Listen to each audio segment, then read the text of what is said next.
Hi everyone, I'm Suyuk from Online Health Guide, and in this video, I will show you how to see your saved messages on Telegram.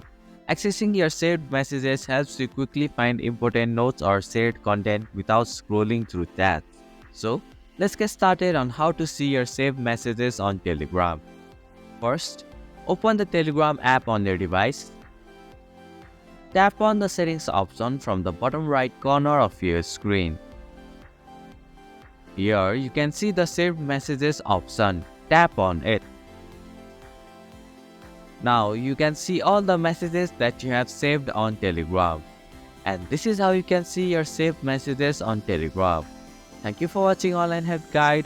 Hope this video was helpful. If it was, then hit the like button and comment down if you have any questions or feedback. Also, if you are new to our channel, please subscribe and hit the bell icon so that you won't miss our upcoming videos.